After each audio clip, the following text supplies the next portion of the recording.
think it's time to go.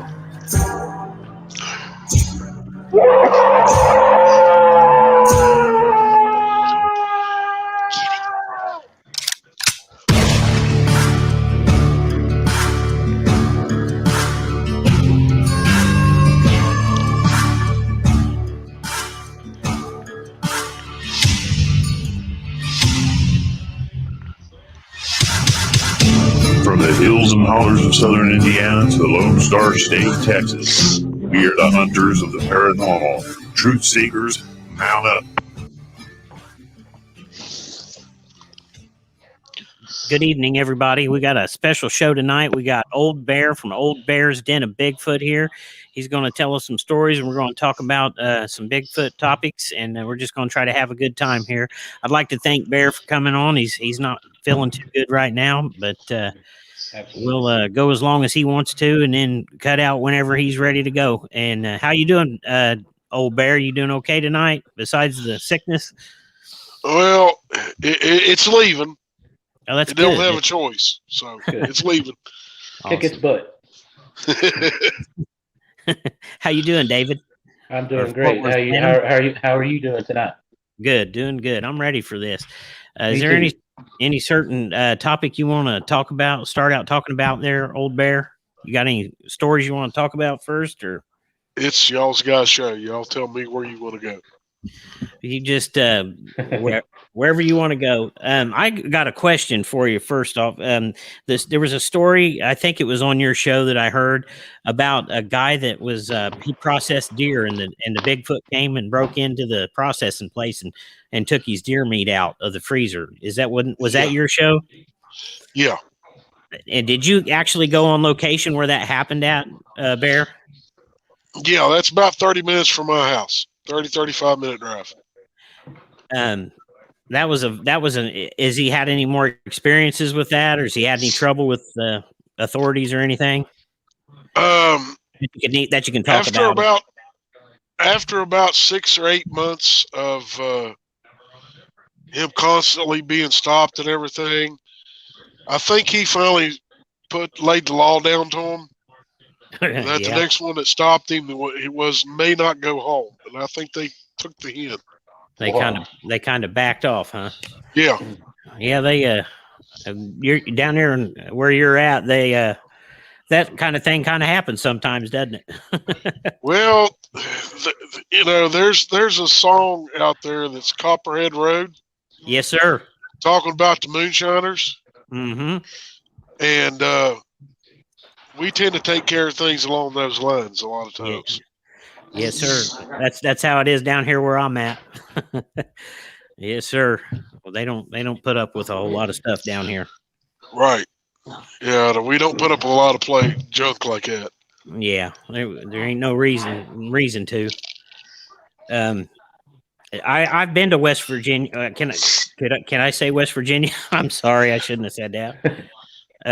Yeah. I've been there, and man, those hills down there and mountains, there could be anything down in there. It's vast, and it's people that live in the cities. They just don't realize how much wild country is still out there, and in an untamed country. Caves too, I'm sure. Right. I mean, you got here in West Virginia, you got in one county alone, we got 20 miles of uncharted caves. Wow. The state is 3/4 forested. Wow. So, we got cities. They're not as big as like New York City. We don't have millions of people living in them. But we have cities and we have suburbs to those cities. And, we're just as sophisticated as everybody else. The only thing is most people live near the river. They either live on the ridge top or in the holler. And most of the time you're going to find them in the holler. So that leaves 3/4 of that mountainside open for whatever wants to crawl across and run across it. Perfect home. Yeah, I've been to Boone County, down around Boone County, and then probably know who Mamie White is, don't you, Bear? Yeah. we got to meet Mamie White and her family. My wife wanted to go down and meet them, so we went down and met them. And there's a guy named Billy Hastings, which was Mamie's boyfriend, and he told me a story about a Bigfoot encounter he had. And and then not only did he tell me that, but while we were there was a guy that had came to talk to him about something, and I could hear him talking. And Billy told me later on, this guy liked to deer hunt, and he saw something down in one of them hollers back in there that looked like a dog man. The way he described it, and that guy wouldn't go back in there, back in the holler. Huh. Don't blame him. Well, he should have picked the phone up and called me. Yes, sir.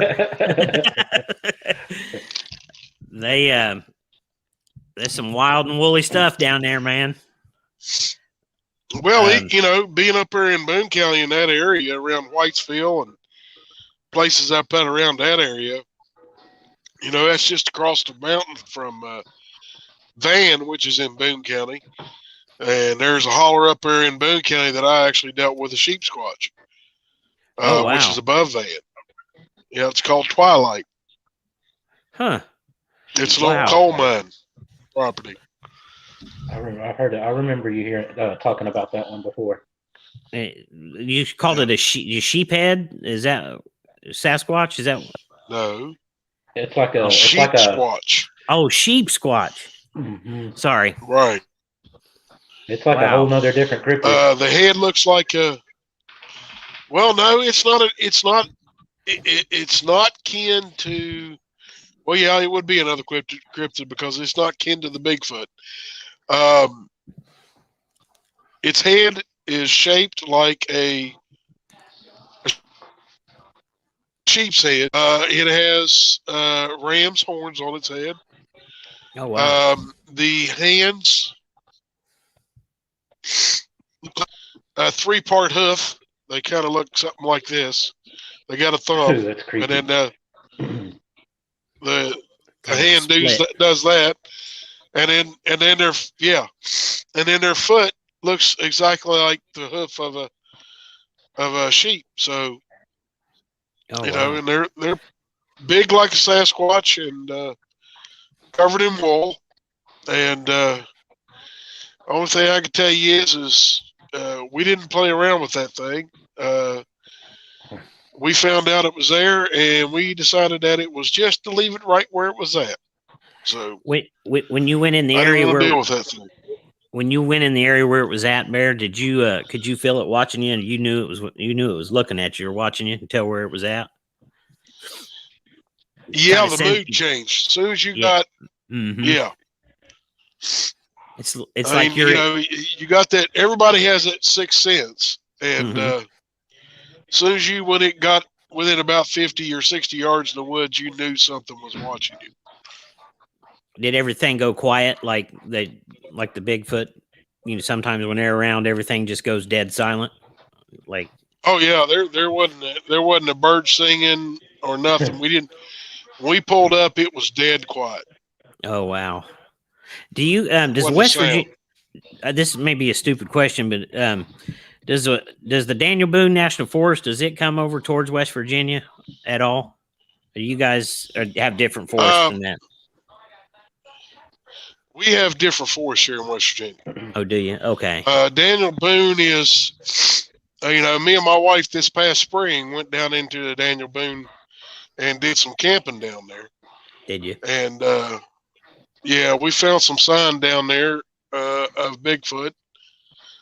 We didn't do a lot of investigation. We was on vacation for a weekend, so I try when the wife says take me on vacation, take me camping, I try to stay away from doing anything like that. Anything Bigfoot. Well, that's cool. Absolutely. Yeah, that's neat. I'm trying to think here. Do you think these things live underground, Bear? Oh yeah, they live in cave systems. I think they do too. They every cryptid I've ever heard of lives in a cave. And they live near the creeks or the rivers too. Do you think they stay close to there? Oh yeah. They stay near water because they require a lot more water than we do. Mm-hmm.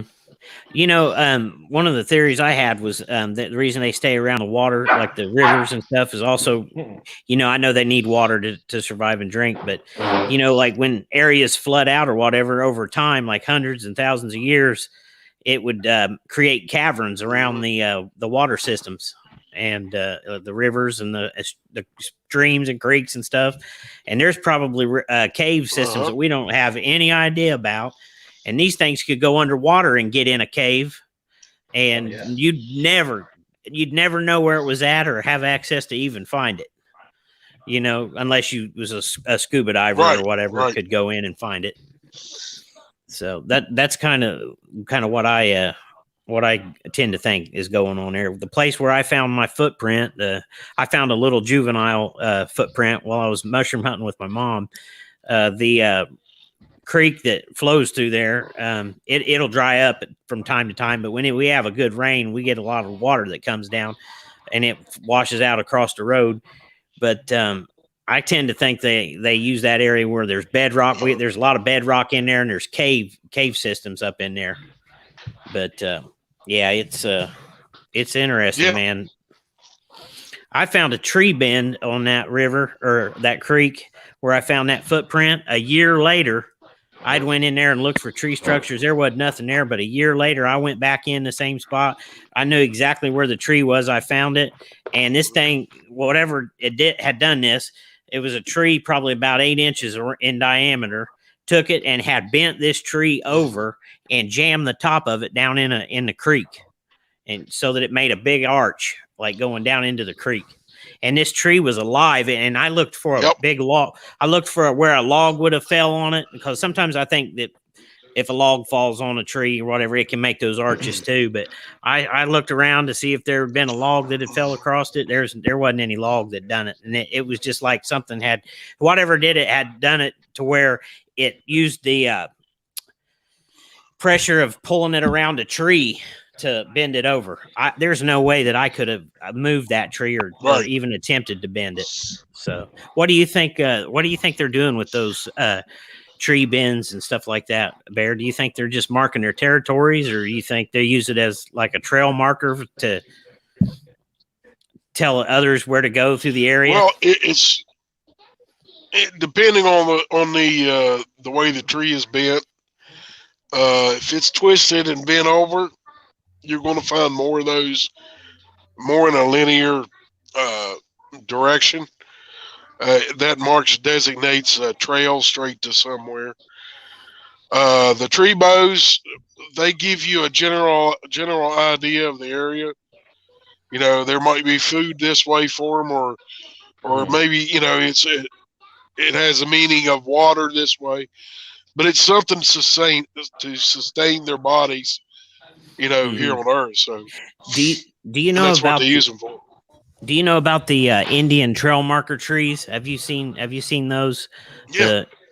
I've often thought there's a similarity to the trail marker trees and the those arches and X's and all that stuff. It's all a way, like you said, to mark food sources and travel routes. And I think sometimes on the travel route, like we found some X's down here along the river where I'd heard of a guy that had a Bigfoot experience on the river, like back in the 50s. But anyway, there was X's up by the road, and what it looked like to me was whoever or whatever marked that with that X was telling the other ones, you know, this is a safe travel zone to go through here. You'll avoid people if you go this way. No, X's mean don't go. Don't go in there at all? Don't go. Don't go. It's detrimental to the Bigfoot's health if they go past an X. Oh, is it? Yeah, Oh, okay. I've often wondered if the X and Y's were like, hey, this is where hunters are. You know, stay away. Well, it's not so much of the Bigfoot. It could be another cryptid. Oh, yeah. True. Bigfoot doesn't mix well with dog men or you know, the bigger ones, the werewolves, what we call werewolves. And there's other cryptids out there that they just don't want to mess with, and they'll put up a marker warning that clan or that family not to go that way. Well, that's the big alpha does it. Well, that makes sense. I never thought of that. That's a good way of looking at it. We had I went to this thing. It was called the Homesteaders Group, where they teach you how to do beekeeping and make maple syrup and stuff like that. And I was talking to one of the farmers at that meeting and asked if anybody around there had seen any, Bigfoot or any type thing, strange creatures or anything. And he told me that a buddy of his was walking down along the edge of his cornfield, and he heard something growling, and he turned around and looked, and he saw this thing that had the head of a dog, but it had the body of a deer, and it shot into the corn. It bounced and went into the corn like a deer would. I hope I don't come across any of them while I'm deer hunting. If I do, I'll shoot it and leave it lay. yeah. There you go. Yeah. All right. Do you think the government has full knowledge of these bears, or is that a touchy subject? Government has full knowledge. No, they can come and visit me all they want. I don't care. I feel the same way. Basically, the U.S. government and every government on this planet knows about cryptids, and they know what's in their country. They know what kind of cryptids in their country. They know how to get rid of them. They know how to kill them. But if the biggest thing when it comes to governments, they worry about power and money. Absolutely, money is power, and whenever that is threatened because somebody, the UFO thing doesn't threaten their power. Right. The UFO thing doesn't threaten their money. They figured out that people want to, they want to hear about them. But when it comes to a cryptid that lives in the wild and or lives in the woods, that's going to threaten money and power. So absolutely, they're not going to let that out. Bear, have you, like, the areas that you've investigated, like where these cryptids are at, like the Bigfoot especially, have you has there ever been any time that when you're investigating them, they came in and they logged it out, take out the big trees, the area where you were? Yeah, I've investigated areas that I've went into one weekend and went in and come back the next weekend, and there's a logging outfit in there. Well, while they're in there, you can't get in there. They won't let you go in. And then once they're done, the treetops are still laying there.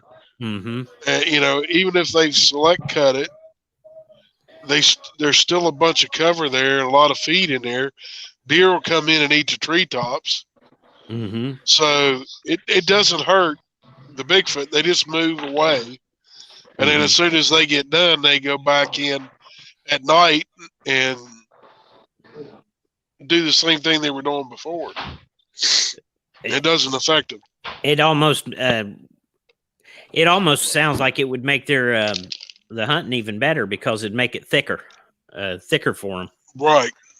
Well, that happened where I found that footprint. A logging outfit went in and they logged it out soon after I found the footprint. So I just wondered if they did that to run them out, or that makes sense. The habitat does grow back thicker, and the game comes back even better than it did before. Right. So. Well, it's the same as us. I mean, you got to think about it. When it comes to a Bigfoot, they think along the same lines we do. They think in the military sense, because there's one leader in their group, and that's the alpha. If humans come in and log an area out, they know after so many years of being in that area and in the woods and see deer populations explode and then diminish and then blow up again, and all that stuff, they've lived through it for millennium, and they're not dumb. They pass their oral traditions down just like we have. Oh, yeah. And, they know what's going to happen. They know that if the trees get cut, 6, 8 months later, there's enough brush laying around that the deer come in and they use it in the wintertime because, those treetops are still green, until those leaves completely die out and all the sap's gone out of the treetop. And they eat those little, the limbs off the trees, and they know deer will come in there and feed and hide to get away from hunters. So they're not dumb. They just go in there, crawl underneath a treetop, and when a deer walks past, reach out, grab it, break its neck, and jerk it underneath there. And they wait for dark and leave. I talked to a guy that he was in a militia, and they were looking for an area to go around and do some training. And he went way back in this woods and was walking around in the area, and he stopped because he felt like something was watching him, and he turned and he looked, and he could see one in a treetop laying down under the treetop looking at him. And instead of running away or getting scared or whatever, he just kind of ignored it, act like it wasn't there, and just backed out and just walked off and went the other way. Yeah. But that was up a little north from where I live out right here. It's not surprising. Yeah. I got a question. Fair, have you ever heard of any deer with like body parts being like perfectly surgically cut out and stuff like that? I heard that on a documentary, and I was wondering if that could be like, of course, cryptid related, Dogman or Sasquatch. Have you heard anything like that? Yeah, I've heard of it. Yes, it's not cryptid related at all. Okay. It's either one, the U.S. government is doing this, or to add to the mystique of the UFO phenomenon. Okay. Or it's aliens that are supposed to be from outer space, coming down and running tests on the ungulates and stuff like that here on the Earth. So that's another thing. Do you think, a lot of question that gets thrown out, the orbs and UFOs associated with cryptids? Do you believe in that, or is that just a whole nother story? No, that's a whole nother story. That I've been doing this for 30 years, guys. I have yet to see an orb or see a UFO associated with a Bigfoot that's standing in front of me, or that I come up on, and everything else. I didn't think so. Yeah. Have you seen any UFOs before, Old Bear? Nope. Never have. Never have. I've got about 180 photographs of one that was right here by the house. I watched it for an hour and 45 minutes. And it was I've never had any interaction, never had a sighting, nothing.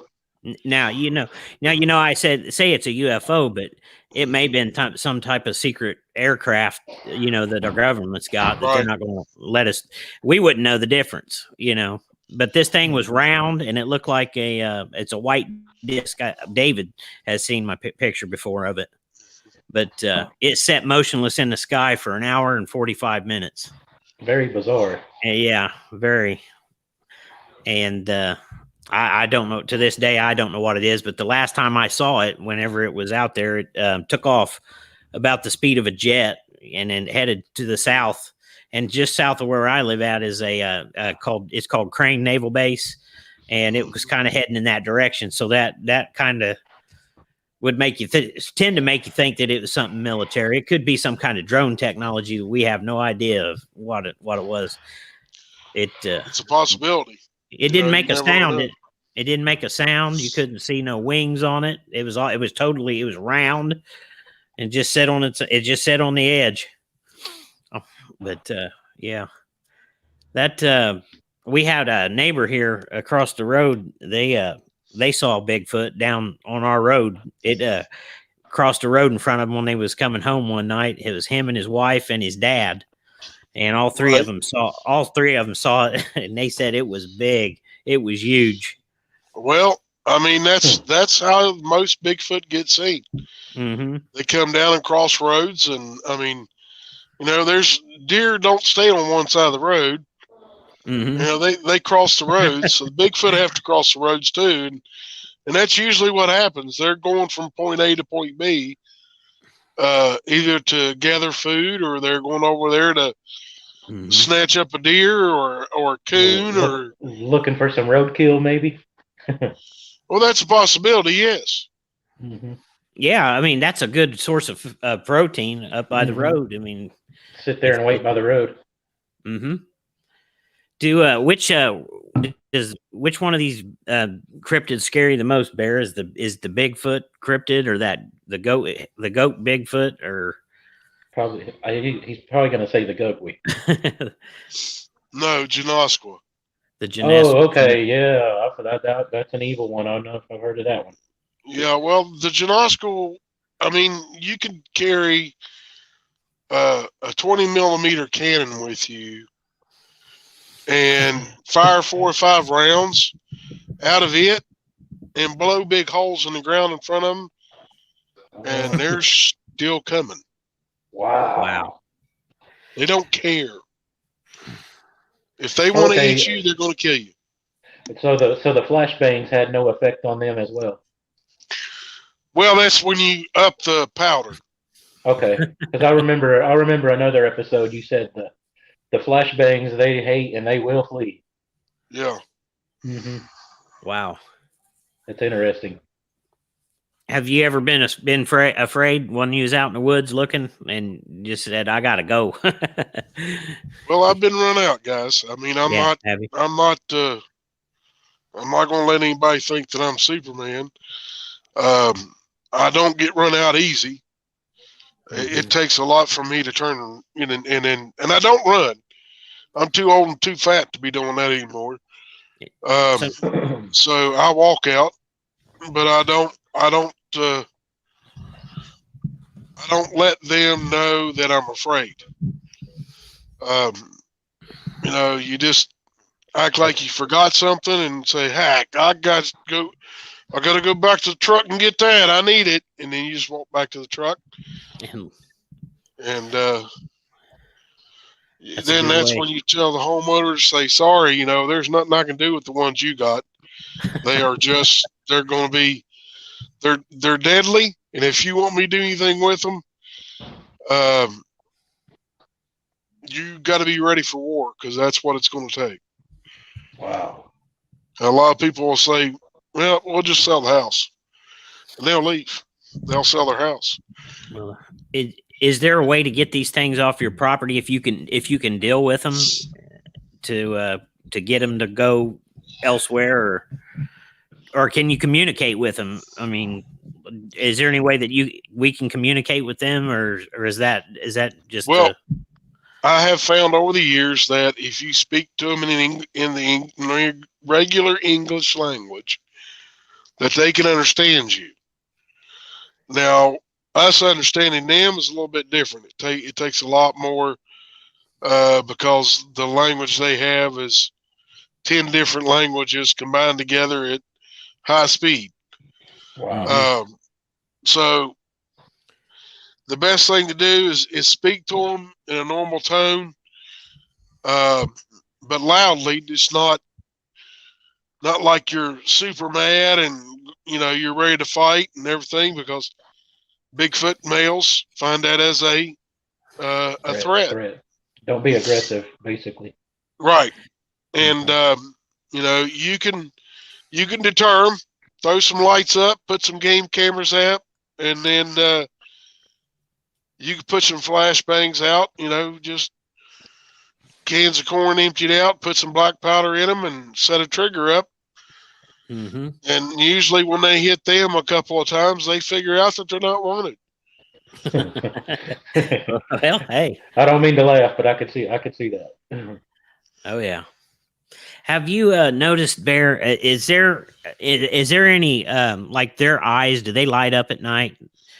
Do they have a luminescence to them? Yeah. Yeah, and I'm not talking about hitting them with a light and eye shine. I'm talking about their eyes being able to glow in the dark.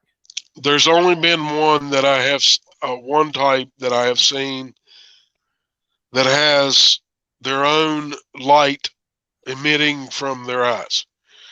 And that's the ones that show up as red. And nine times out of 10, it's either going to be a Genasqua, and sometimes it might be a Gugway. That's type 4 and type 5. And they are both man eaters. Are they? Oh, that's right. The cannibals. The reason why I'm asking this is because the reason why I've got into doing this is because back in the early 90s, when I was deer hunting with my cousins, I went in an area and I found an area where it was 4 ravines come together and 4 ridges come together, and it made like a bowl down in the bottom of it. And I figured when daylight came, because it was opening day of gun season, that they was going to run all them deer. It was going to come off of each ridge and run right down into the bottom, and I'd get a pick of them. Well, where I was standing out on the hill, I was up probably close to, I'm going to say 14, 15 feet up on this hill looking down, on an incline. And if one would have came in there off of either one of those ridge tops, I was going to have a 30-yard shot broadside. Right. Wow. And so, daylight was coming. We got there an hour before daylight, and it was still dark. It was still dark when this happened, but I was probably standing in the dark for maybe about 10 minutes, and I hear off to the right where this ridge from the right which was the deepest part of the woods. I could hear something coming, like walking, and I thought, well, here they come. The hunters are starting to run them in here. And, I wasn't going to get a shot. I didn't even grab my gun. I just had it leaning up against a tree because you can't see, and I'm not shooting at anything in the dark. But anyway, this thing came down the ridge top, and it come right down in front of me, and it passed by me just at a little bit of an angle to my left, and it stopped. And I'm not kidding you. These eyes lit up, and they were like a yellow ambery looking color, and they had black slits in them. And the best way I can describe what they looked like was the Felix the cat clocks, the old Felix the cat. Right. You know how they had the slit in them? Well, that's what these look like, but they look like they were about the size of maybe a little bit bigger than a baseball. And wow. And it stood there, and it's looking right in my direction. And first when I saw it, but it was up about 8-9 feet off the ground. I'm looking down at it, so it's down below me just a little bit, but not much. And it's looking at me. And the first thing that I thought was, somebody's come in here and they've got those coal miner lights on their hat, and they've made something that looks like eyes. And these people are messing with me, But, right. It wasn't that kind of a light, though. That's the weird thing. It wasn't like it wasn't lighting up the ground or the trees around it. It was just emanating light from the dark. I know that doesn't make sense. No, it makes sense. Yeah, it was just the eyes glowing. Right. And you know how people talk about the mind speak or whatever, but I didn't hear an audible voice, but I did have this understanding or knowing that this thing was telling me that I just want you to know. That's what I basically heard in my head was, I want you to know that I'm here. And then just as quick as the eyes came on, it was like the lights went out in it, or they closed their eyes or turned their head or whatever. And this thing continued on out of the woods. But whatever it was sounded like it was on two feet coming down through there. But I have no idea. What bothers me the most about it is the slits in the eyes, because anybody that thinks about eyes that are slit like that thinks demon or something satanic or whatever. But I swear to you, fellas, that whatever that was, that happened to me. I can't go back and unsee what I saw, and I really don't know what it was. And I've had one other experience where I found a little footprint, and I took a guy that came from Rhode Island. He was sick, and he was traveling across the United States. I'd met him at a Crypticon, and he was looking for healing, and he had heard that Bigfoot or whatever could heal him. And so I took him, and I went into the where I figured they were at, And I offered tobacco, and I said a prayer in Jesus' name. I said, we just want to know you're here. We're not here to hurt you or harm you or anything. And that night, these things came around us, and they had blue, glowing eyes, like electric blue eyes. And he saw them. He witnessed this just as I did. And he had the back of his van open, and one of these things appeared at the back of his van, and it had to been physical, because whatever this thing was, it either stepped up on the back of his van or tried to get inside of it, because his van started rocking right behind us. But Wow. had you ever heard of those? The eyes were an almond shaped color, shape to them. If that makes sense. No, I've never heard of anything like that ever happening in 30 years. No. But these things, Bear, they were only about 4 foot tall, and you could see them. They were tilting their head back and forth, like they were curious. That's not a Bigfoot. That's not a type of Bigfoot. Yeah. That sounds more like the yes, yeah, that thing. Because we that have nose. No, yeah, they never made a sound. They never, I never heard a footstep. I never heard anything. It got dark at one point when the eyes went out, and the hair stood up on the back of my neck. And I told him, I said, I don't know how I know this, but I said, there's one standing behind me somewhere back up there. And he looked up the hill. There's a little hill up behind us, and he looked up there on that hill, and he said, there's not just one there, there's 3 of them. And I turned and I looked over my shoulder, and there was 3 set of blue glowing eyes up in the woods. And I tell you, man, when you see eyes that are lit up blue or those amber colored eyes, it's something to see. It is something to see, man. Well, guys, can I ask for a moment here? I gotta. Yes, sir. I'm over 50. You know, we kind of have to go to the restroom a little bit. Yes, sir. So yes, let sir. me go. Let me go do that. It won't take me but a minute, and I'll be back. Okay. Okay. Awesome. Thank you, awesome. guys. You're welcome. Of course. Anytime, Bear. All right,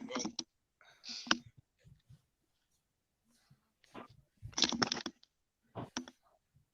Hey, we got Bushwhacking with the Rooster. Dave is in the chat room. We got Tracy C. Oh, awesome. How you guys doing? What's up, everybody? Awesome.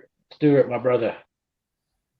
He's got some that's Bushwhacking Rooster. He had some great pictures posted today as well. So of some like gremlin looking creatures. Like, yeah, they're coming out of the ground. You can only see the heads coming out of the ground. It's very weird. Oh wow. I believe it was seeing those eyes in the woods, man. We didn't hear any. One of them looked like it was coming out of the ground. The eyes. There's no telling what else is out there. That's what I was telling him earlier. And then, you can't help but think that. Just when you think that you know everything that there is and every species that's out here, there's something else that's going to come along. Mm-hmm. I hope that one day that what did you say his name was, Stuart? I hope he comes on our show, David. Yeah, he said he was a little shy at first, and I was like, hey, if I can do it, you can do it, buddy. Me too, man. That's what happened to me. I was at Crypticon, and I wanted some answers. I want to know what these things are. We're just here to put it on the table and talk about it. And and if we can wake someone else up about things, and that's what we're about. Oh yeah, truth seeking. Yes, sir. I see we got Tracy in the house. Yeah, I was wanting Old Bear to drop some encounters, but since he's not feeling well, we might. Guys, whatever you want to do, I can do. That's no problem. So I remember some terrifying ones you told with that. It was either the Janoskwa or the Gugwe. I can't remember. I think it was. Is the Janoskwas the one that get like 10 to 12 feet? Yeah, and they look like demons walking on 2 legs. That's pretty much it. That is huge. Is that similar to the Wendigo, or is it just its own? No, Wendigo is something that's completely different. Wendigo typically has antlers on its head.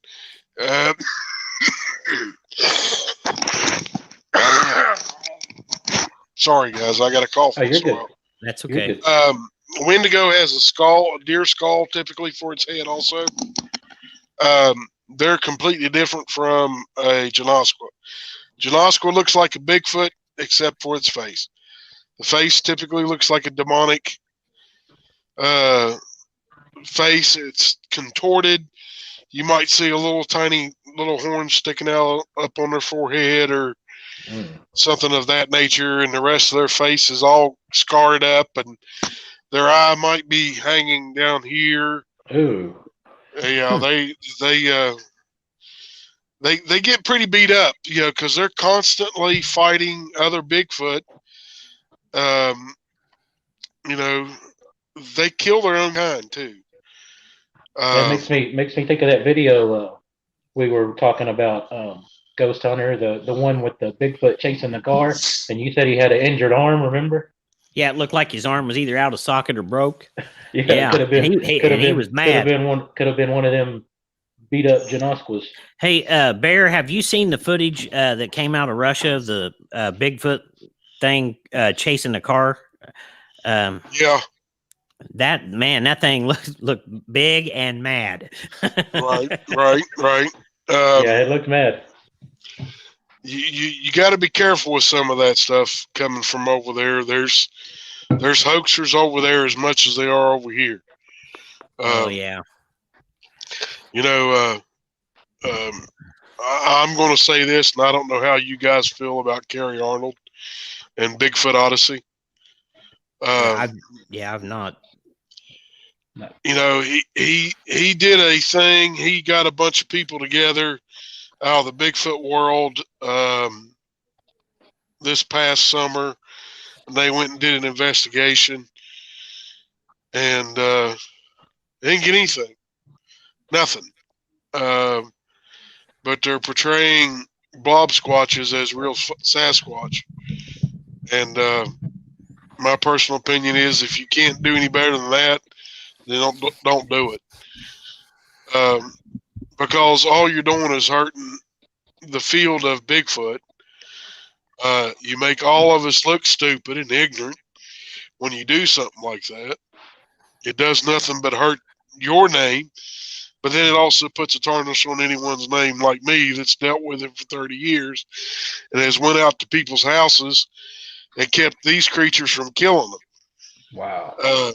So when you do something like that, and I don't care if you want to attack somebody, bring yourself to West Virginia and I'll show you how a hillbilly will stomp a hole in your butt, walk and drive. Do you remember a few years back? It's been quite a few years now. Back when these guys claimed that they had a Bigfoot and they had it froze in a freezer and then they thawed it out and it was a rubber. Oh man, I was so mad because I thought, here, all these people that's out here that's really had this experience, and you're doing this, and we know that there's stuff out there because I've seen it, and I know countless other people have seen it. And it's just making us look like a fool. And it just continues the ridicule of the people that's actually seen it. Oh, man, I didn't like that. I'll tell you this right straight up. I've had to shoot 3 Bigfoot in 30 years. Wow. And every one of them was to protect someone else's life. Not to protect mine, but to protect my friend's fiance. I had to shoot one. And then in order to protect an officer of the law and a Green Beret. Wow. Somebody had to do something or else those people would not be here today. Wow. And I'll tell you this, if you shoot one, you're better off to bury the darn thing and forget about it. Because if you try to bring it out into public, good luck. Uncle Sam's going to be at your front door. The boys in the black bourbon. I totally agree. I totally agree with you. Because 90% of them are GPS tracked, mm-hmm. And if you get lucky and shoot one that don't have a GPS tracking on it of some type or way, you might get by with it for about a week. Or a day, or 3 days, but once you reach that week, people are going to start asking questions. Where did that guy go to? Mm-hmm. You know, where did that Bigfoot go? And then Mhm. and then we're all back at square one, going, well, he must have been a hoaxer. Yeah. No, he wasn't hoaxing. He was trying to bring it to the media, which is the worst thing to do. The media is not the media that I grew up with. Absolutely. In the 60s, you know, the late 60s, 70s, and there in the 80s, you know, they had a backbone. Today, it's whatever Absolutely. the ruling people are in Washington are saying, and they follow it. If they get any closer, they're going to have brown spots all over their face. Yes, sir. Yes, sir. Yeah, he's right. I remember some interviews in the 80s of people that have seen some UFOs, Sasquatch, whatever, and those reporters would take it serious. And Very. now they play like some X-File music and they just laugh about it. It's a joke. Absolutely. Right, it's a joke. Mm-hmm. But you know, this stuff is not a joke. It's real. There's stuff out here that is dangerous, and they don't want anybody to know about it. And I don't get it. I understand the money part of it, but the safety aspect of it, if there's something out here that can hurt you, kill you, or whatever, we know the people are coming up missing with the 411 stuff, you know, and that ain't right. You know, if they know that there's an area like that, then we should know about it. Or Know about it, say it's know about it, and make a plan about it. Yeah. Mm-hmm. Right, guys. Well, you know, it's funny you mentioned 411. Here about a week and a half ago, or 2 weeks ago, David Pilates put out a video, and in that video, he called everybody that's in the Bigfoot world crazy. Oh, well, wow. Mr. Pilates, this is a challenge to you, sir. Come find out how crazy this hillbilly is. Mm-hmm. I'll take you out in the woods. I'll take your sissified butt out in the woods, stick you in the middle of the woods, right where there's some Yahoo, which are aggressive Bigfoot here in West Virginia. I'll stick you right in the middle of where their clan's at. If you make it out, I'll shake your hand, and I'll go check myself into a mental asylum. Mm-hmm. And if you don't make it out, son, only thing I can tell you is I will go to your funeral. It won't be a body there, but we'll have a funeral for you. And I'll officiate. Oh man, hey, I'm glad you said that. I had no clue. I didn't know it either. I had no clue about that. Yeah, it's right at the beginning of his video. I remembered the name of it, but it's about 2 weeks ago that I saw it. You know, my job, I'm out and gone Monday through Friday. Usually I get home Friday evening, and I spend time with my wife on the weekend. And we sit around in the fall and in the winter and watch a lot of videos. And that one was on, and I think it was I think it may have been a week old when we watched it a couple of weeks ago. So it's probably 3 weeks old video. But he called everybody in the Bigfoot world crazy. You know, I'm crazy. Come on over here and find out. Get out of Montana. Bring your butt east. Come on. Well, you know, he can come to Texas. He can come to Texas too, because they're all in San Houston. We'll take him down to the Big Thicket. Yeah, the Big Thicket's got some pretty rough ones I hear in there. There's some mean mothers down there. Yeah, we'll just drop him off in the Big Thicket. You make it from one side to the other, buddy. I'll shake your hand and I'll go check myself in. When you don't, I will officiate your burial for you. Just letting you know. They you know, they can say all that they want, Bear, that people are nuts like that. But you know what? I seen it. You've seen it. Yeah. And a lot of good, honest people out there. We know the truth. We know the truth. And you know, a lot of that, sometimes a lot of that talk's just all about money. It's all money. That's all it is. And people get compromised, guys, and that's not what I'm in this for. I'm just in it I want to know some truth. I want to know the truth. Amen. Well, look, you know, I've got 10,300 subscribers. I never expected to have this kind of subscribers after being on YouTube for 2.5 years. Mm-hmm. I expected to maybe have 500 by the end of my first year. I think it's pretty amazing. You do a good job, Bear. You do a really good job. Our family, Well, I don't we pull enjoy you. punches. No. You know, I don't pull Absolutely. punches about what these creatures are. Yes, they can be nice.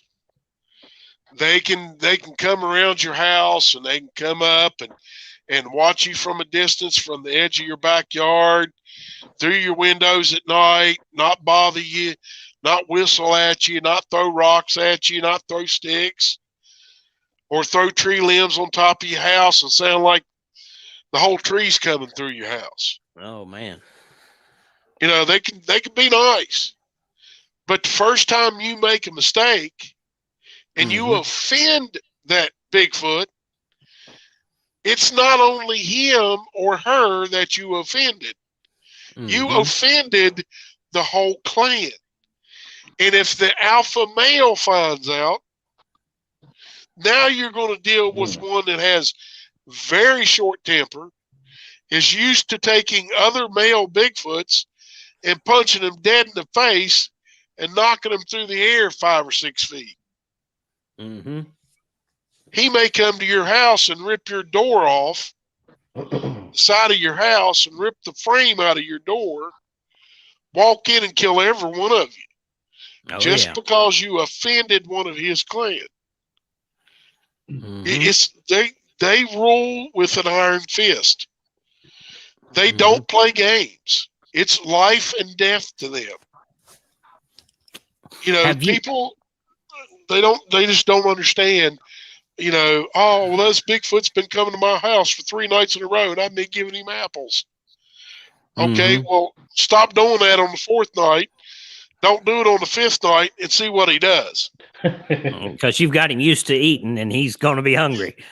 Yeah. There was a Scott Carpenter had some issues with that with dog food at his house, and he said when he locked up the dog food, that they started to get pissed off.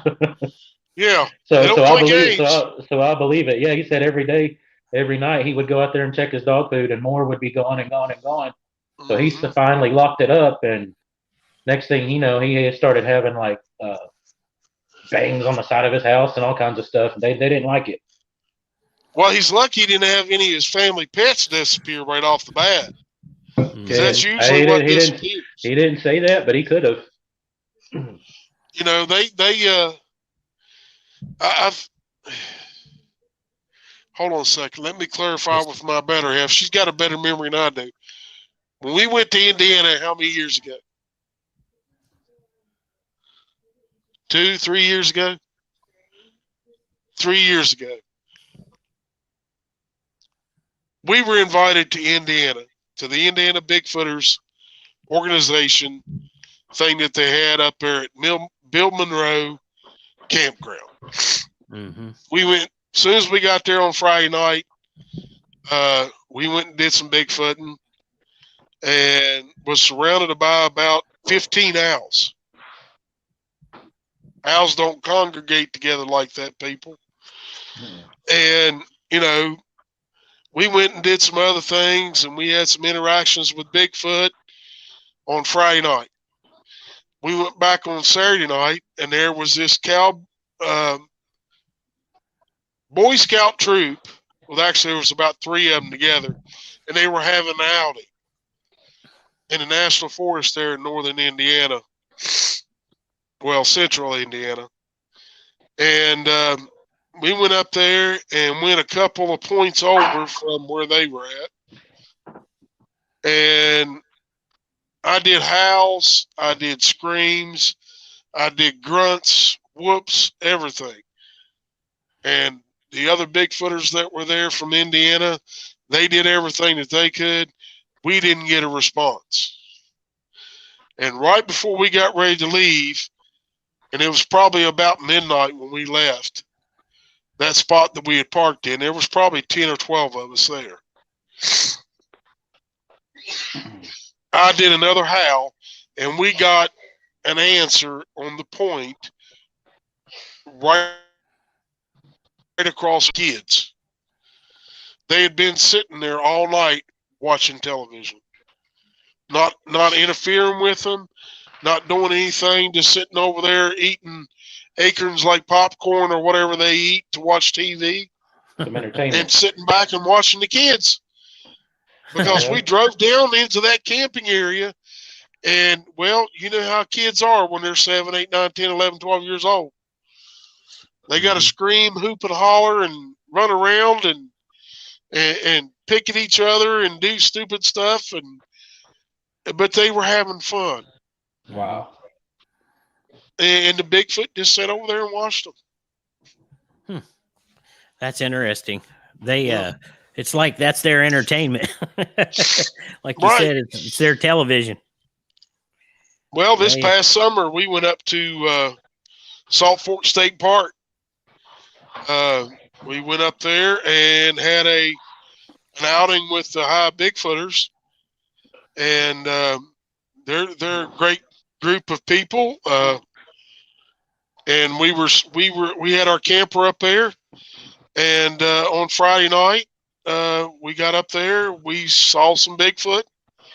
They come and checked out our camper because we're the only one that had lights on, and they come and checked our camper out. The little ones played out in front of it, and I seen their mother. And then Saturday night we had dealings with the Big Alpha. I put out a Bigfoot howl, and he come right in, and he come right straight in to check us out. We had about 3 hours of sounds and being able to see him, a dark shadow move across in front of us, and we had a good time. It wasn't intense. You weren't trying to run them off. You was just trying to see them. And a lot of people got to see some for the first time that night. And, to me, that's what it's all about. Let everybody else start seeing them. And, so does the alpha, is the alpha the one that normally does the hooting and the howls, or is that all of them? Normally you're going to get females will do the whoops. Males will do whoops, but they usually have a growl somewhere in them. Okay. The big dominant scream for a Bigfoot is done by the an alpha scream. It is twice as loud as any of the rest of them. Females, they don't do a lot of calling. They do a lot of whoops, and now they'll chatter, or they'll do the little ticks or chirps, and but when it comes to the big males, they're male. They're going to be macho about everything they do. I've heard of the ticks too. Not a lot of people say that, but I've heard of that too. Yeah. Well, it's a pretty simple sound. They just, clicking too. Yeah. Mm-hmm. It's like they're clicking their teeth, grinding their teeth just to the right angle. Oh, wow. And they'll do it with their mouth, or they'll do it with their tongue. Yeah, you brought that up too, Ghost Hunter. One day you said, what if the knocks you're hearing aren't knocks? It's their teeth. Remember? Or they're popping with their, like, you can pop with your tongue, like go like that noise. I didn't do it right. There you go. Yeah, I know what you're saying. Yeah, and that doesn't necessarily always it's a tree knock. Well, they could be doing that. Yeah, that mimics tree knocks. Everybody gets tree knocks wrong. A Bigfoot don't need a piece of stick or a piece of wood to make a tree knock. If you've never seen a Bigfoot's hand, okay, guys, you see my big fat hands. Mm-hmm. I've got fairly good sized hands for a man my age. Well, this is their hand. Oh, wow. Yeah. Does that give you an idea? Mm-hmm. And so they can just slap it and it's gonna knock. Right. They can either slap a tree, or the big alpha will ball a fist up and punch it. Wow. That would sound like a ball bat hitting a tree. Yes, it would. Right. And especially they pick out beech trees. Most beech trees, here in West Virginia are, once they get to that 8-inch stage, their center starts hollowing out. Hollow. Yeah, my woods is loaded with them.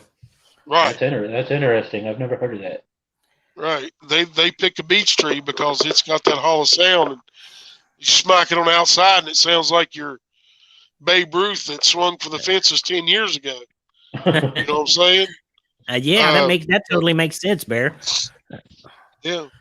That's all. Have you ever been in an area where you were looking or just investigating these things, and you walked in on a trail and you walk back out on the same trail, and they maybe put something down in front of, like, on the trail?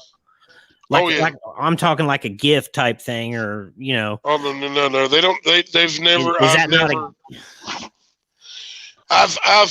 I used to have a Blue Dodge 4-wheel drive before I bought this big, huge red tank. My wife says, and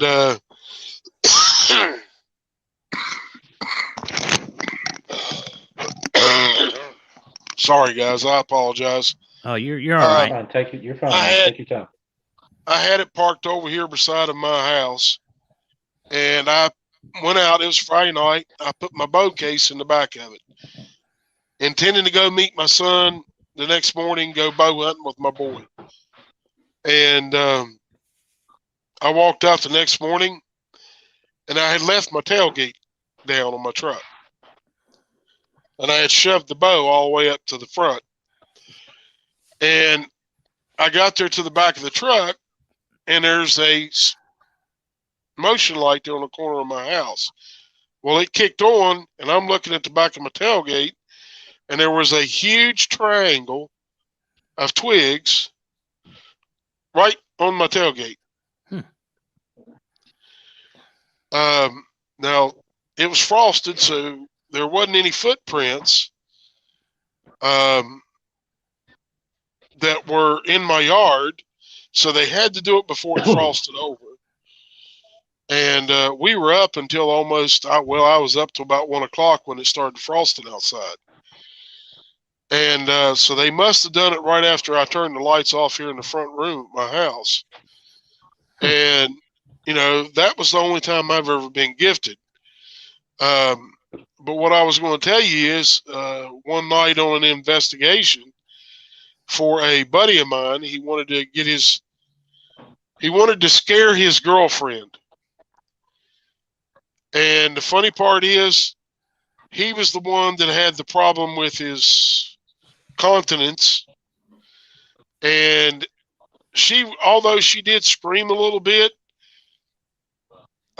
she didn't have any trouble. She could function. But he didn't. He didn't function too well that night. And on the way out, I had a whole tree shoved down in front of my face. Oh, man. And the top of the tree knocked me down on a trail that I'd walked in on. Oh, wow. They were letting me know that they weren't happy that I had came there and brought somebody else in there. But I just walked around the top of the tree, and I screamed at them. I said, if you ever do that again, I'll shoot every one of you. And they get the message. They understand us when we speak.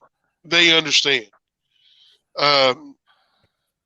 And if you could slow down their language to where we would understand it, you would hear the Native American tongue in it. You would hear English in it, French, Spanish, Russian, German.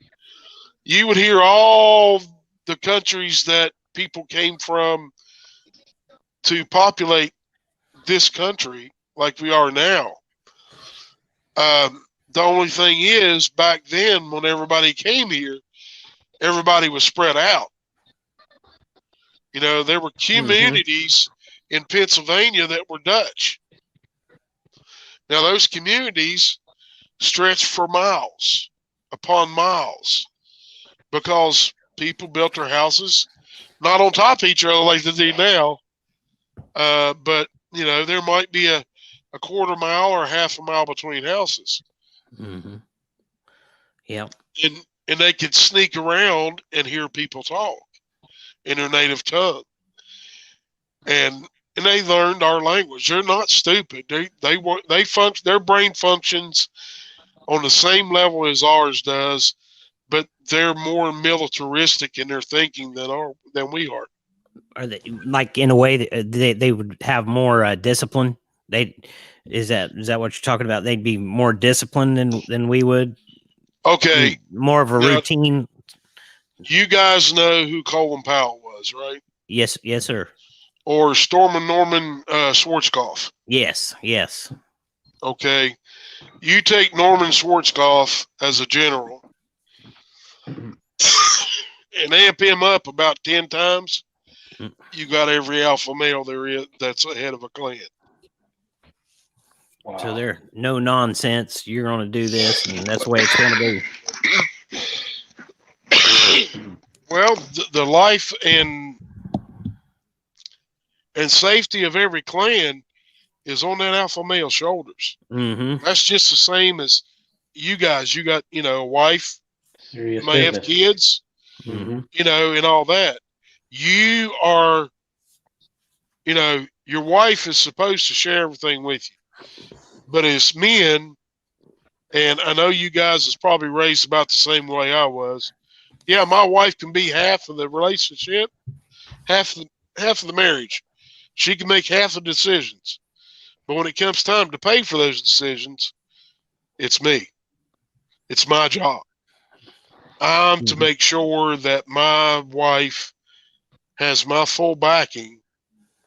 And if my kids need something, of course they call mom first, but they still end up having to call dad.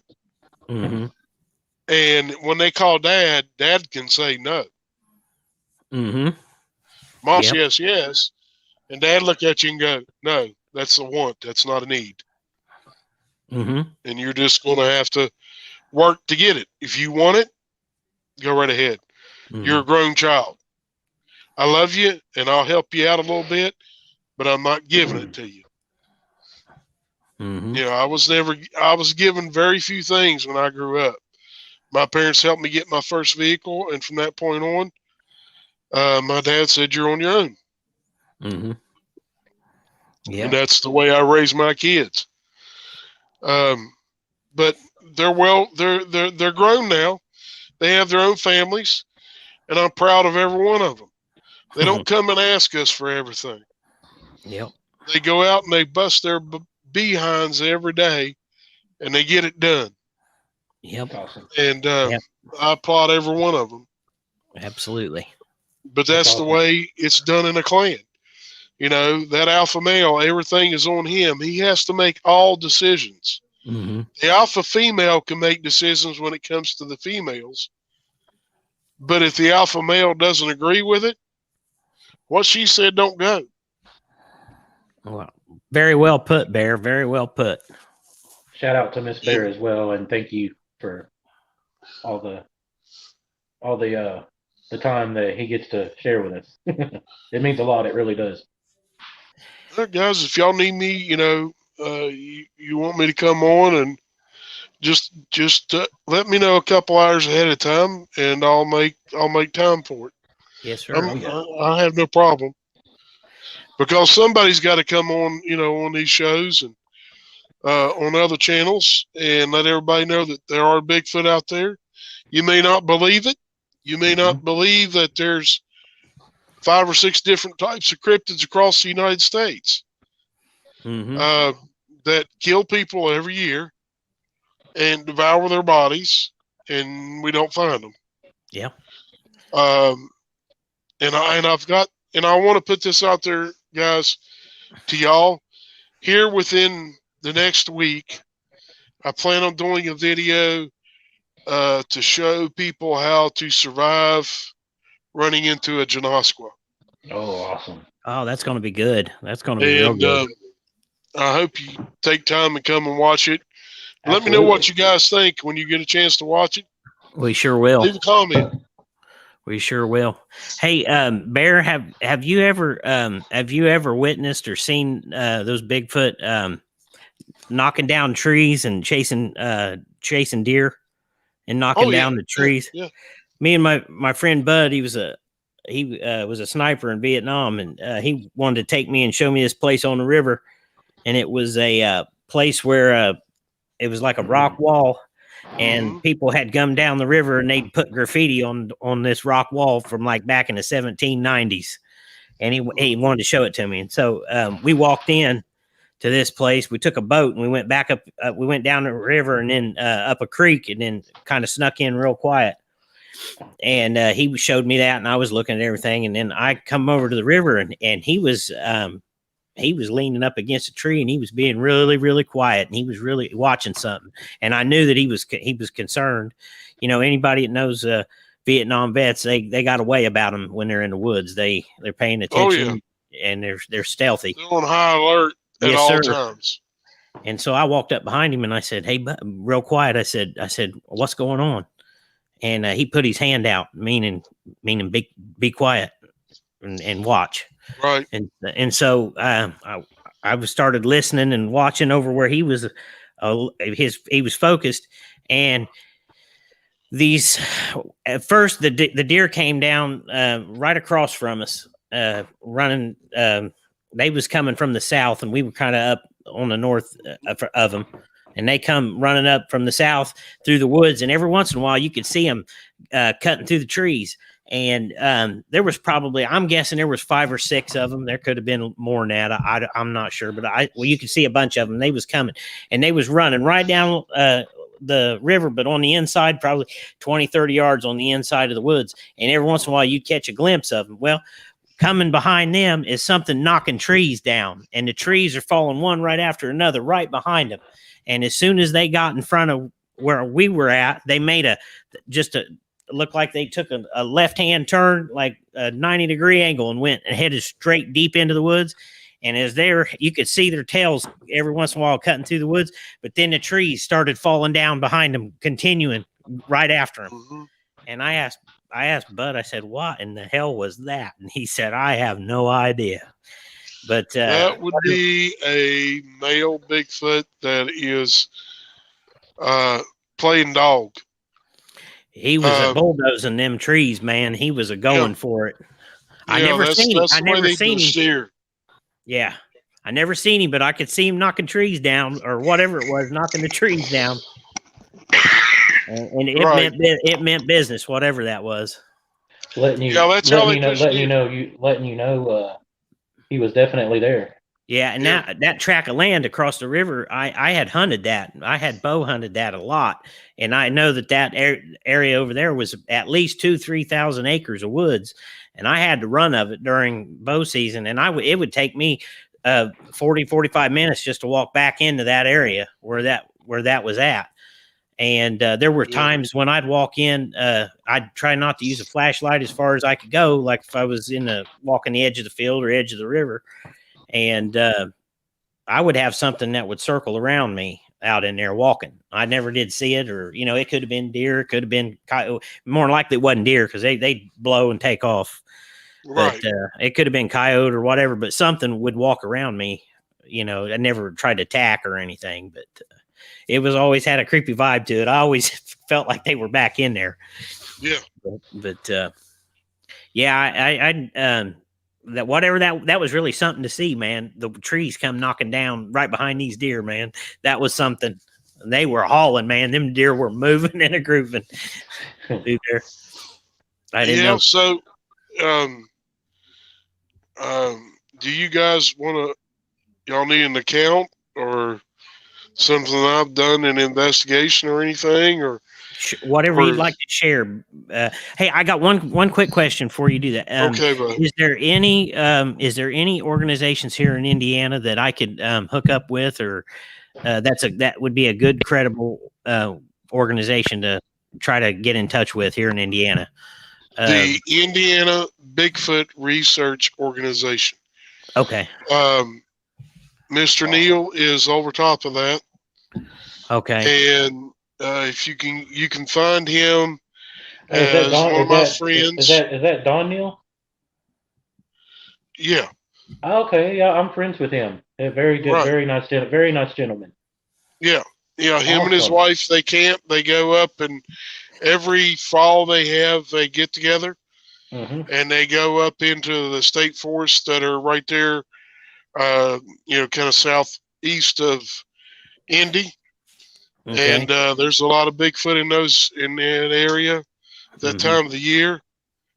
And they they do they do a lot of work in Indiana. They go out and do a lot of investigations, to try to prove that and try to get pictures of Bigfoot. Yeah, we'll have to Mhm. get They're Mr. very Neil on knowledgeable. here. Mr. Neil on here too. He said he would. He already said he would come on, and I think he had a buddy that was in the military, and on his deathbed, he finally came out and Yeah, wanted to, tell his experience because it was like letting all those feelings out, and he could finally talk right. about it. And I think he said they had to kill a Sasquatch in the military or something like that. Yeah. Uh, yeah, it'd be awesome to have him on as well. Yeah. Yeah.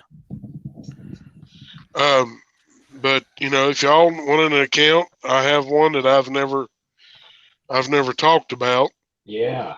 Yes, sir. Um, We sure would.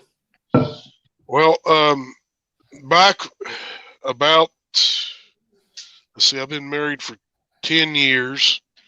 Known my wife 11 years. So this is probably 20 years ago. And as y'all know, I put out, some of the accounts on my YouTube channel of the 30 years of Bigfoot. And so this is about 20 years ago, back when I was in my middle 30s. Went and did an investigation for a lady and her husband.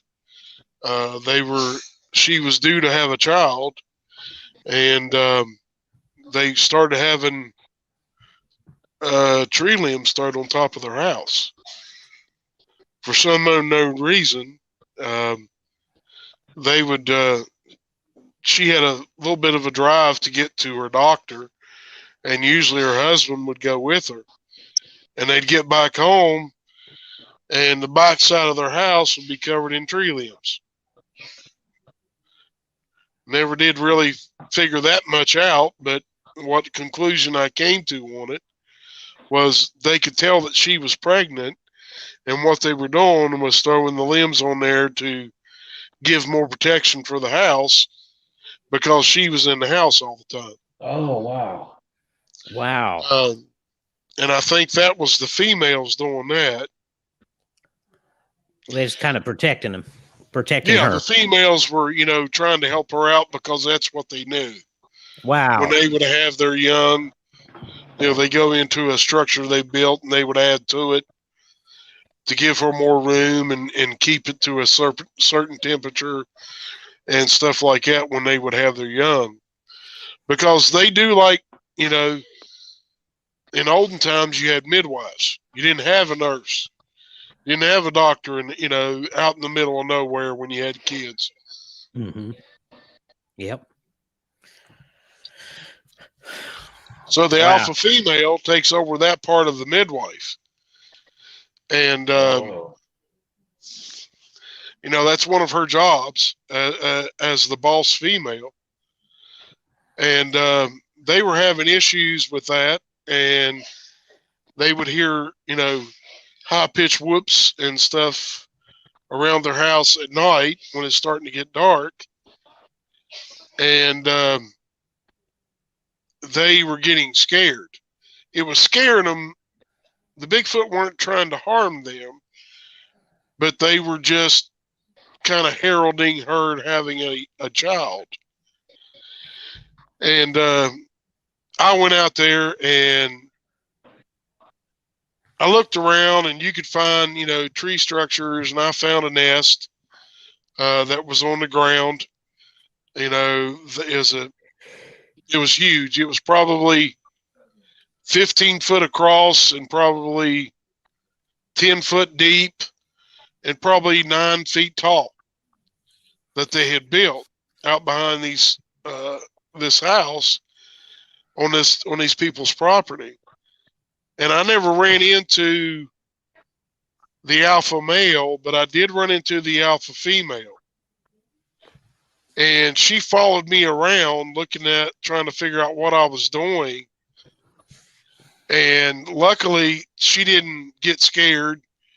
She figured out that I was just looking around for them. And, you know, they didn't give me any hassle, but all I had to do at the end of the day was stand out there in the yard with the husband and say, look, you know, they appreciate y'all trying to help them, but you're scaring them. And if you don't stop, then I have to do about it my way. And that means running you out of here, running your whole clan out. I don't care if it's 5, 10, 15, 20 of you, you're going to leave this property and never come back. And the day that she went into labor, which was just a few days after I was there, when they left, the alpha female showed herself to them and was standing out there, and it looked like, according to what they called and told me, what the husband called me after he got his wife to the hospital, that she had a look of concern on her face because I guess she felt that she should come and help her have her child. And but after that, they kind of got the hint, because once the baby was around and mom started feeling better, she would go outside and tell them, no, y'all need to stay away. Go away. I don't want your help with my child. I can take care of my baby my own. And they quit coming around the house. Now, they would sit off in the distance back in the woods and watch her when she was outside and the baby was out there. And she said one day they called me back because, you know, they were afraid that they were just, you know, waiting for the chance to come and take the baby. And I went back up there, and the day that I got up there, I guess a pack of coyotes were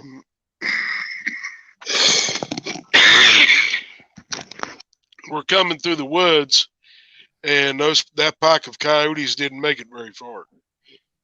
You started hearing them yip, and their yips would get cut off mid-yip. And those females took care of that pack. And, you know, she kind of accepted that they were going to be there, and that they were watching over them because she had a newborn. But once, you know, 6 months or 8 months later, they never had any more interaction with them. Wow. They just stayed around until the baby was, you know, until mom and the baby were fine, and then they just moved on. Wow, that's amazing. That's amazing. It's almost like they can't help it. They just want to be protective. Well, you know, there's clans of Bigfoot out there that are protective, you know, when it comes to humans. They don't all look at us like food. But the worst thing to do is to take a clan that is protective and start feeding them. Yeah. And then they become dependent, and that's where we as humans make mistakes. And they don't understand it. They don't understand that. But there are Bigfoot out there. They can be very dangerous. You get too close to their young. You get too close to their birthing area, or you get too close to where they're laying up in the daytime, and just kind of blunder into it. They take offense to that, highly take offense to that, and they'll run you out of the woods. And there's no question.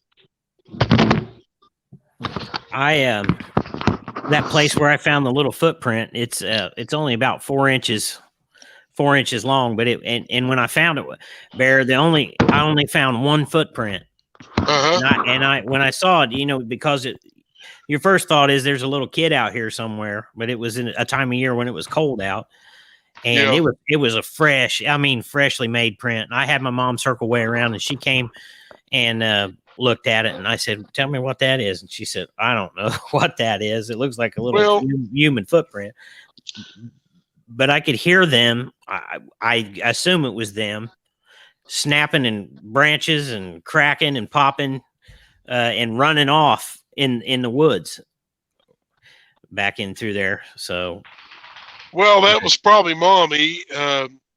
Probably a young mother let the little one went to set him down or her, and its feet got, as soon as it set its foot down, it was cold ground, and they don't like, when they're young, they don't like cold on their feet.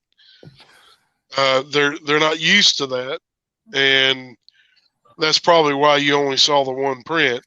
It probably stuck its one foot down and pulled it back up and tried to climb back up mom's arm.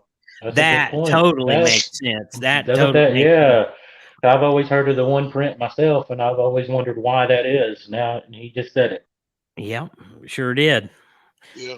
So that's more than likely what happened. Mama was watching where she was stepping, not to leave any marks, and she let the little one stick its foot down in the cold, wet ground, and it didn't like the feeling on its foot, and climbed back up mommy's arm and onto mommy's back, and sit up there and shivered for a little bit, and mommy made sure that she got him out of there when they heard y'all coming. Yeah. That makes perfect sense. Because I tried to track it. I tried to see if I could find any more tracks, and I couldn't. I spent a good 45 minutes tracking. And where the reason why we'd went in this place mushroom hunting is because it was along a creek, and that time of year the water had come up and it had washed all the leaves out. And I thought, well, that'll make finding the mushrooms a little better, and it'd be a little easier walking for my mom. And but there wasn't any other footprints in there. I didn't find any, but it was right next to where a creek. I don't know, it was probably 4 or 5 feet down to the bottom of the creek. So the mama could have been standing there along the creek and then grabbed the baby, or like you said, or went to put him down and heard us coming or something, and then took off. Right. Yeah, they don't. When there's a baby involved, it's just like human mothers. If they're trying not to. If they feel something's going to maybe possibly harm the little one, or it's humans coming through the woods, even a human mother wants to protect her child. And if that child sticks its foot down and it don't like it, she's going to pick them right back up, because they're standing there on one leg and they ain't going to put the other foot down. And they're, whining. The mommy's going to pick them up and then take them back to the car. So that's simple. They don't let them get harmed. How close to the Patterson Gimlin footage that Bigfoot that's in that is what they look like that you've seen? Do they look close to that, or do they not look anything like that? Most of the western Bigfoot that you find, once you get to the Colorado, and you start climbing up in elevation, most of them look like that. That is a type 2.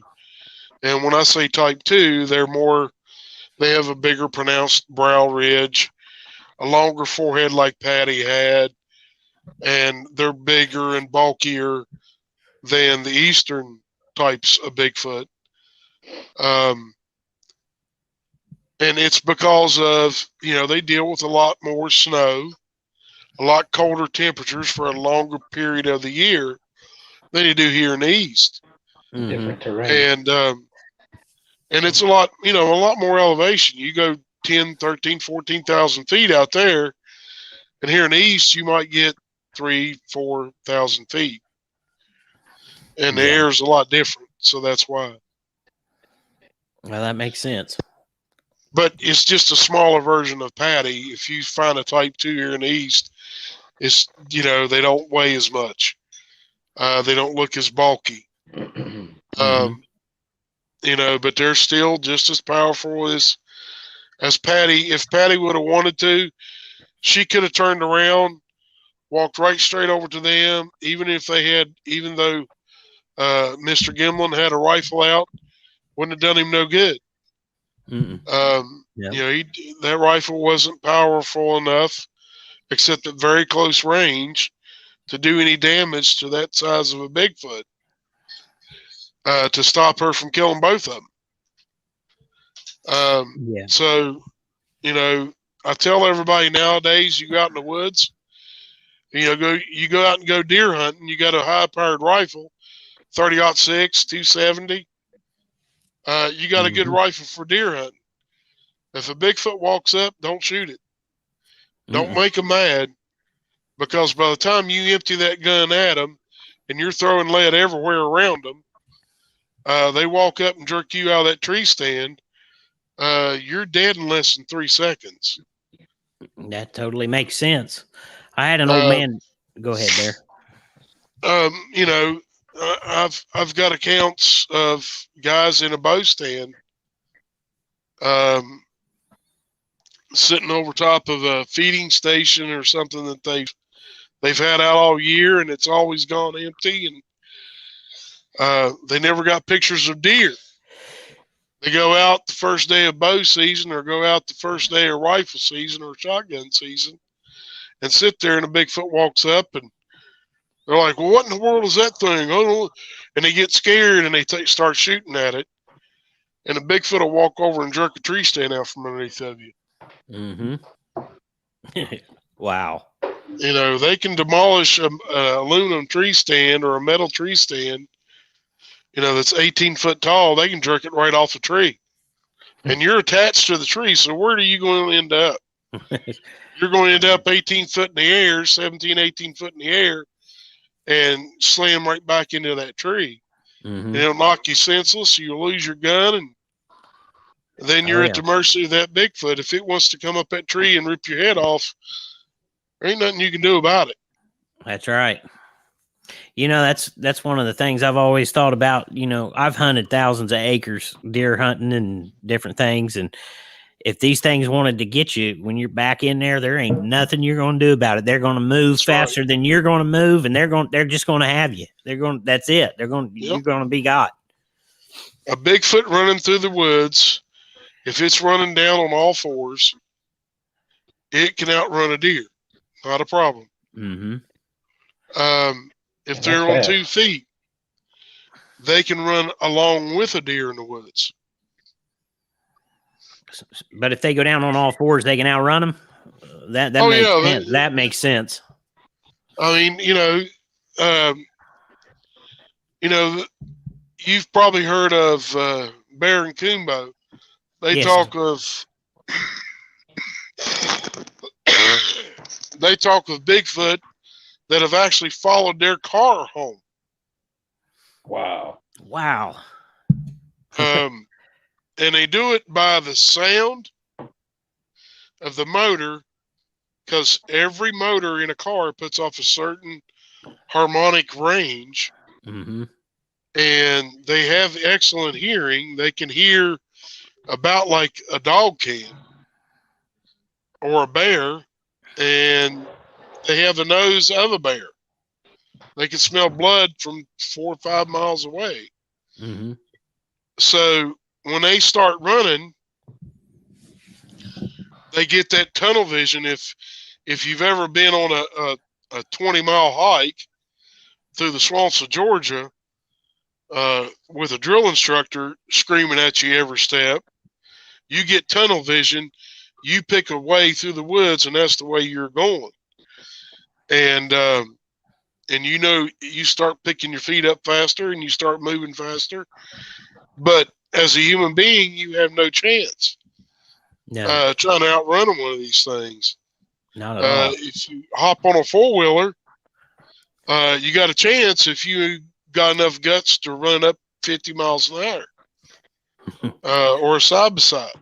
Wow. Yeah, you can get away from them then, but you running, no. No way. If they want you when you're in the woods and you take off running, and they're laying back there 30, 40 yards and keeping pace with you. They're just pushing you to leave. If they want you, they'll let you get a little bit of a head start, and then they'll take out after you, and they'll run up behind you and slam you into a tree. Yep. Break your neck, break your shoulders, to where they incapacitate you, and then they'll just pick you up, throw you across their shoulder, and take you back to the clan. Ooh. Wow. Was that incident down? Was that in West Virginia where the boy was pulled up the side of the hill and something had tore him up? Bear, do you know what I'm talking about? That was Kentucky. Oh, was it in Kentucky? Mm-hmm. They tried to say that was supposedly a 14-year-old kid got drug up a mountain, and I think they tried to say it was a mountain lion. I think they tried to say a mountain lion did it, and this kid was wearing a backpack too. Yeah, well, that wasn't no mountain lion that's going to take him and carry him up the side of the mountain. No. Somebody was playing with that kid, and then it got serious. I think it was right off the back porch too. Mm-hmm. Yeah. That was definitely not a mountain lion. No. Not with a 14-year-old kid. No.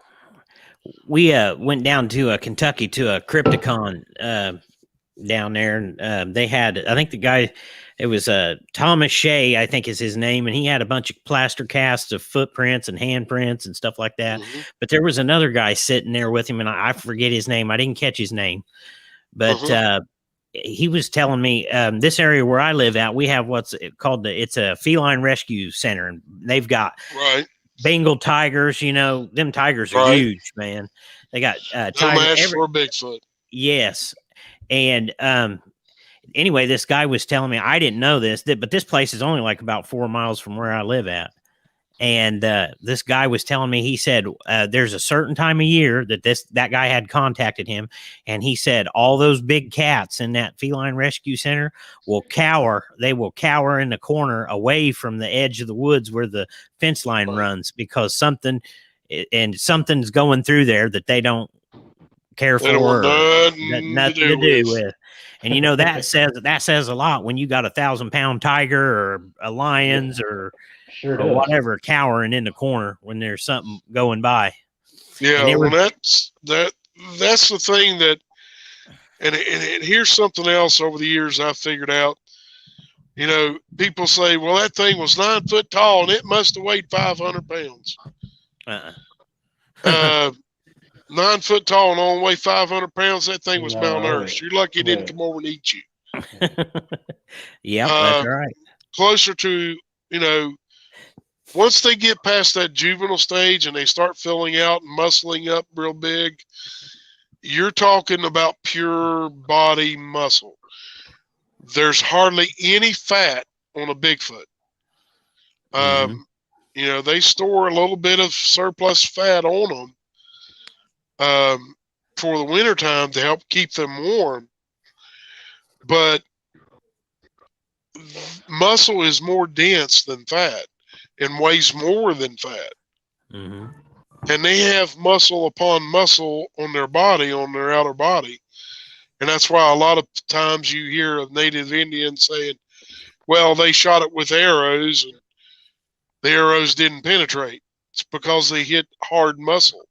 Mm-hmm. You know, that the blades that they had at that time just would not go through. And I've heard, you know, and you've heard accounts of, I'm sure, of Bigfoot guys with a 30-06 or a 300 Win Mag shoot one in the chest, and it still keep coming. Yeah. It's because of the thickness of their muscle. You're talking on their chest, 5-6 inches of muscle, dense muscle. Yeah. On the outer part of their chest. And, you know, 500-pound Bigfoot at 9 foot tall, more like 900 to 1,200 pounds at 9 foot tall. Yeah, I think their weights get very underestimated on a lot of accounts. You can tell. Yeah, absolutely. I had an old man tell me one time, hunted bear. He told me, he said, like, I forget if it was a grizzly or black bear, but he said if one was charging or whatever and you shot it, and even if you hit it in the heart, it's still got like 5 minutes of blood supply that's going to go through its body. So, and you're talking about an animal that's 1,200 pounds or a Bigfoot that's 1,200 pounds. He's got a lot of blood flow in him. Even if even if you made a kill shot on him, he's still coming, and he's still got time. Only one way to stop a charging Bigfoot, and it is to stop the brain. Mm-hmm. That's it. That. Yep. If you shoot them in the heart, they're still going to kill you. They're still coming because they still got that, their brain's still functioning. Mm-hmm. Until that brain dies, they can kill you. Mm-hmm. The only way to stop one if it's charging you is to hit them in the head and put their brain out the backside of it. Yep. Or hit them underneath their chin and break that cerebral cortex, which is, if it's right underneath their chin, it's just like us. Our cerebral cortex starts at the base of our skull and goes down our spine. If you break that spine, it's going to rip that cerebral cortex apart. That means all bodily function from the neck down stops. So, you're only going to stop one if they're attacking you by putting a bullet in the brain. And you're going to have to be very lucky to get one that's on the move, to hit one on the move coming at you, especially straight on. Mm-hmm. Yep. And it's not the one that's in front of you charging you. It's the two on the right, one on the right, one on the left, or the one behind you that's going to kill you. Yeah. They're never alone. Yeah, that's the thing. People say, oh, well, I'll just shoot one of these things. Yeah, but you got to worry about the family and the clan next. Well, there's only been a few times that I've ever heard of anybody shooting a Bigfoot and surviving. And it's because they were part of a hunting party, and, they had family members there with them, had high-powered rifles, and when the shot happened, somebody was close by, and they come over and started lending a hand, shooting these other Bigfoot to stop them. And other family members come running through the woods, come into the scene, and start putting more lead into them to stop them. That's only happened 2 or 3 times that I've heard about in the past 100 years. So, these creatures are very tenacious creatures. They will, if upset, if you kill one of their own for what they believe is no reason at all, and there's a clan of 20 of them, I hope you got more than 20 rounds with you, because you're going to need them. There's going to be consequences. And they're going to kill you, and they're going to rip you apart. They won't find nothing of you. Wow. Bear, do you think these things migrate out during deer season? I think they leave during deer season if they're in a particular area. They don't? They'll stick around?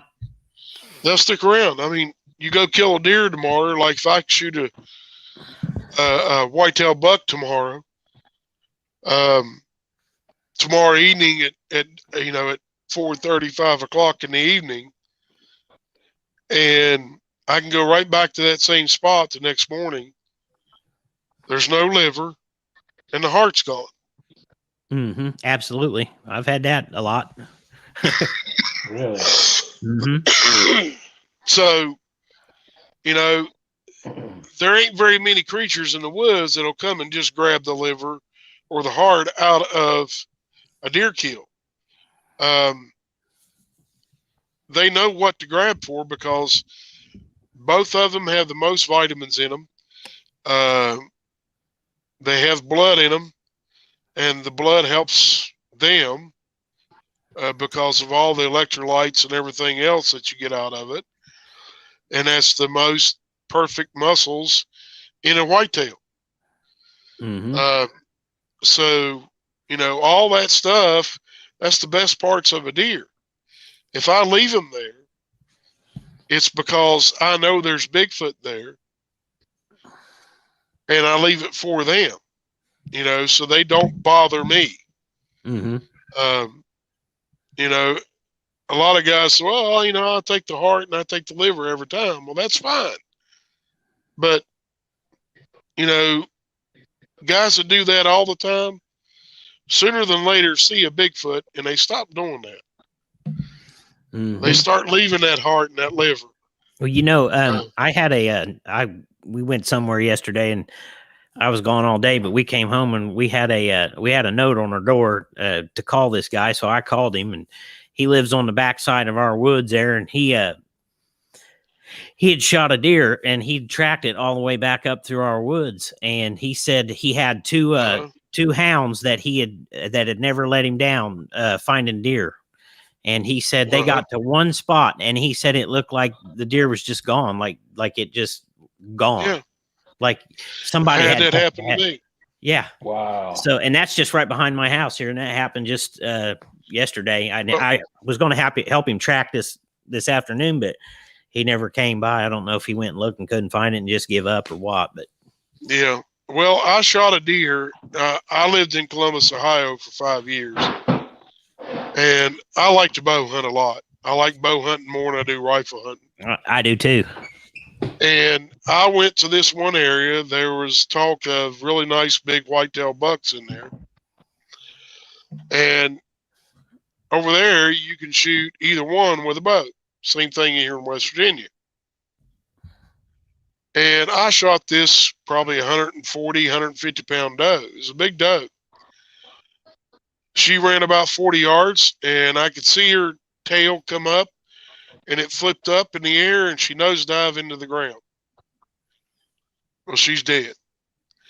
Well, I sat there, and I broke out a candy bar. I sat and ate my candy bar, and I took a drink, drank a bottle of water. And when I got done with that, 15, 20 minutes later, I went down there to go find that deer, and I got down there, and there was a big pool of blood laying there.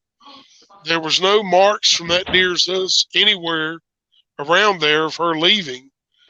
Something had come in and picked her up and carried her off. Wow. And there was no other hunters around there.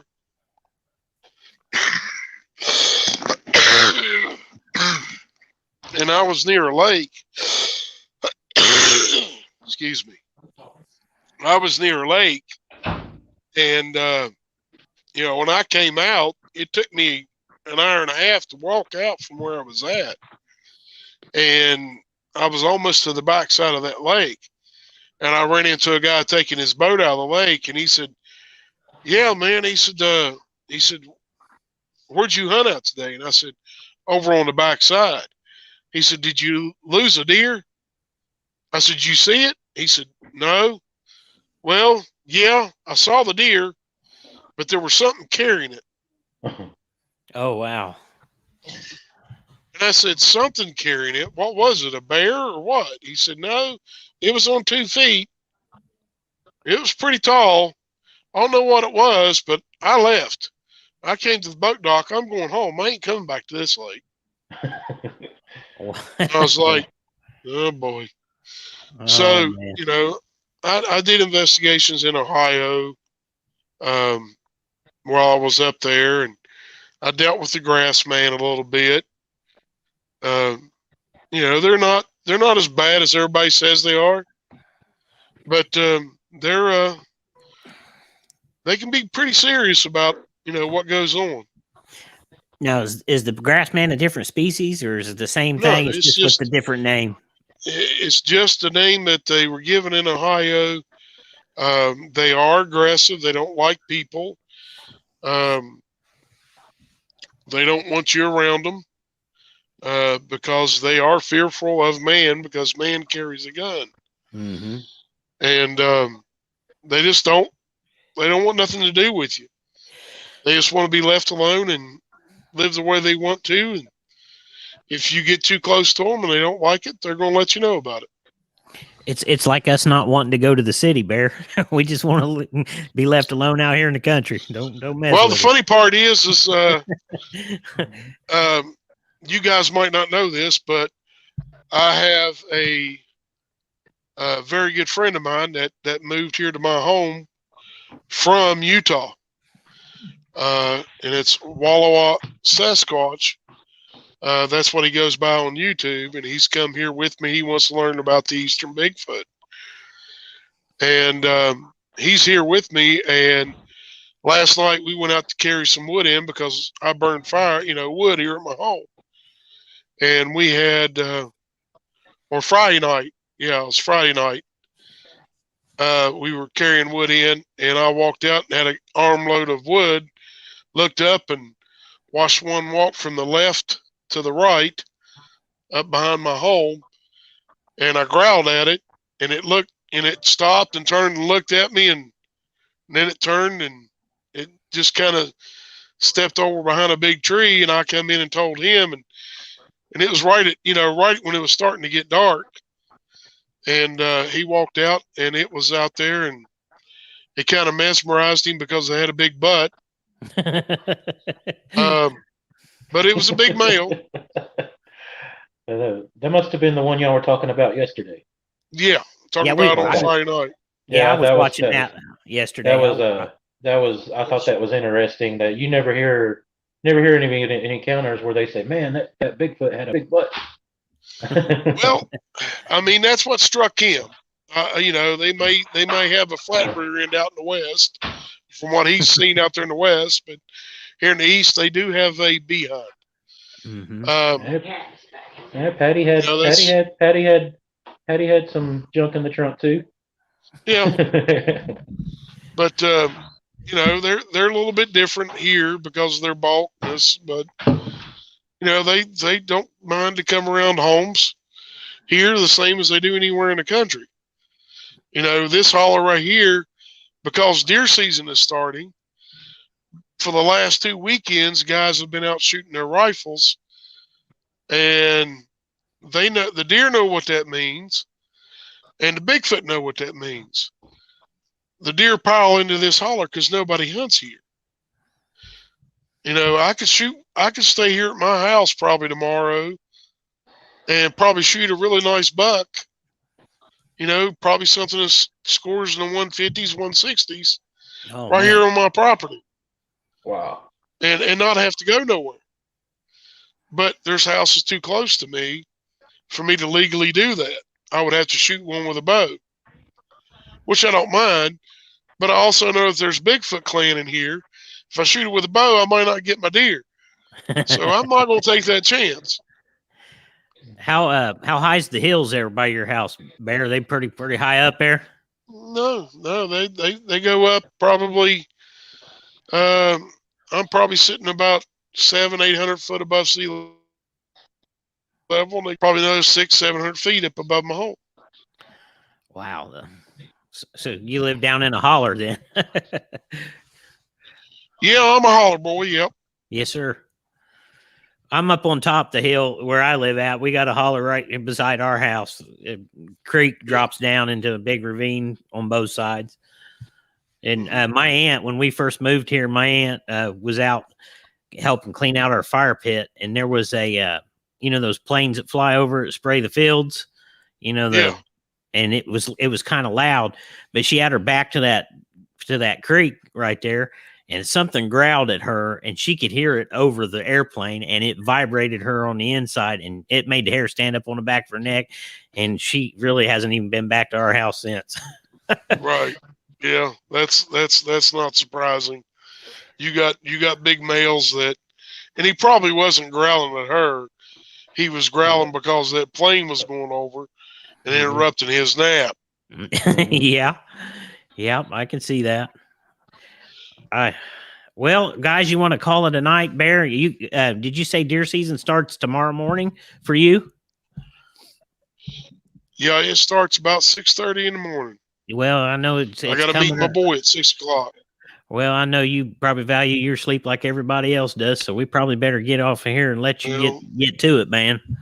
I wish you Yeah, the best of yeah, luck well, there. all I got to do is, all right, I appreciate it. Thanks, guys. All you got to do is what, Bear? Or- I said I appreciate it, and Oh, okay. thank you for it. We If you want me appreciate back you. on sometime, just holler at me. Yes, sir. We Absolutely. sure will. And when was the time you said that your next show was coming about the Yes. how to handle a Genosqua? I'll So we- probably put that out Thanksgiving night. Awesome. Oh man, Okay. that's we will awesome. we will definitely Don't worry, guys. I'll let you go eat your Thanksgiving dinner. I didn't get this belly by not sitting around the table once in a while. So yeah, I'm going to eat my dinner, and we'll upload it probably Thursday morning, and set it up probably 7-8 o'clock Thursday night. Hey, thank you for all you do, Bear, and we appreciate you coming on, and thanks for all the help that you've helped all these people all these years, man. And I'm sure you've had to deal with the ridicule and everything else, but we know these things are out there and they can make fun all they want, but we're still here, and we know. not gonna stop us. Not gonna stop us. That's right. All right. Well, good night, everybody, and you guys have a good one. And thank you so much, Bear, for coming on. We really appreciate you and all you do. Thank you very much. Shout out God Miss bless Bear and good too. night. Y'all have a good night. Right.